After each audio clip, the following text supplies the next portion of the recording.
Okay. Fena. Hi. I'm Stefan. Nice to meet you. Nice to meet you. What is your overall impression of this event? I think it's a fantastic event for this market in terms of helping the market to grow. I think the organisers of the event have done an amazing job at producing a very professional event and attracting both lots of local players and lots of international players to come and share their experiences in one place. Right, and so what do you think are the most important, present and emerging trends in terms of internet advertising and marketing and so on? So I think that sometimes we tend to think that internet advertising, just because internet penetration is high, that we've sort of done the job of getting all the consumers there. But really, other times I think that we've only just started. So if you think about the ways that we can communicate with those consumers, there's still an awful lot to learn about how to do that better. So one of the things that I expect to see is more emphasis on creative and advertising, and advertisers using a range of different internet tools to communicate with their consumers. So I expect us to all become a lot more professional, but really that's rooted on changing habits in terms of the consumer. So as the consumer consumes more video online, we'll see better video advertising online. As they communicate more through social platforms, people will learn to advertise better and manage their brand through social platforms better. So there's a huge variation of things that advertisers will be doing in the future. Yeah, well, in terms of social networks and different social platforms, obviously that's a brilliant way of targeting people with the same interests, people that join the same sort of interest groups and things like that. So how do you think that could be developed further to facilitate better advertising and more, obviously get the message to the right people? I think that what brands have got to do is look at why people are using social media platforms and what they do there and how they communicate, and that will lead them to do a variety of different activities in order to engage those consumers. So it might be produce video for social media, it might be produce applications, it might be having branded widgets, all lots of sorts of different things, but they need to bear in mind the different consumer and what those consumers like doing, and also whether their brand is right for that particular segment and that particular platform. Right, and in your opinion, how did the global economic crisis change the European market for, internet advertising and Well, marketing? I think it's slowed it down a bit in its development over the past 12 months, definitely, because people have become a lot more cautious about investing in growing their businesses online. For the advertiser, I think the advertiser can still see, obviously, the consumer growing online, but they've been more cautious in terms of developing new products and advertising spend. So, if you like, I think it's slowed down things a bit, but on the plus side, it's enabled the very strong propositions to command more market share and grow themselves. So it's been a little bit like the survival of the fittest, if you like.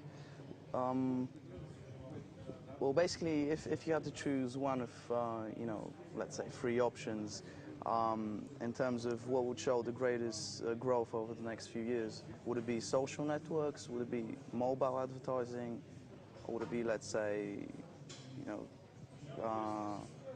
probably, something along those lines, I'm going to say that probably. it's too difficult to generalise, because it depends what kind of brand you are. So, for example, if you think about a category that hasn't really explored its internet presence strongly yet, so in Europe, for example, you might say fast-moving consumer goods. They've done a lot of work in the US. If you think about their potential to change the European market in terms of how much investment they represent, they're going to be doing all different kinds of things, and it's not just going to be one thing such as social media or online display or search that will win through. It's going to be people using a combination of those things, and I think that what we've got to watch out for is some of the bigger brands putting their huge power into play in terms of being able to implement very big online campaigns, but also watch out for new brands who are going to build themselves the majority of the time online and are going to keep those bigger, more traditional brands on their toes by developing a fast internet presence and communicating with their consumers effectively. And what are your expectations in terms of the development of internet advertising in the region of Southeastern Europe? You know, Bulgaria mainly, because we're here now, so. Yeah, okay, well I think that there's a really strong potential for a lot of these markets in Eastern Europe.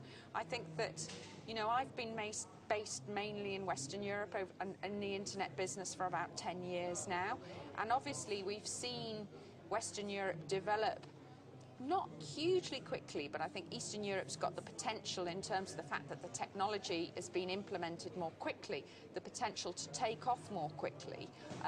I don't think you can underestimate the user's ability to learn to use new internet tools and develop, get used to using social media, get used to buying things online. That can all happen very quickly. So I think the market here can take off quite quickly.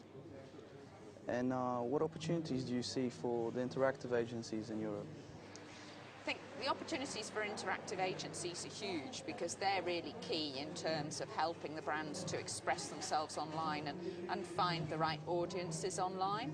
I think it's a very hard job because people are becoming more savvy about what they want to do online, and I think that also interactive is moving up. If you think about the traditional client or advertiser, interactive is becoming more important, so it's going, if you like, what we would call up to the boardroom. So the agencies need to become more professional at communicating at a senior level, and if they can get that right, they've got a huge potential to untap a much bigger marketing and communications budget.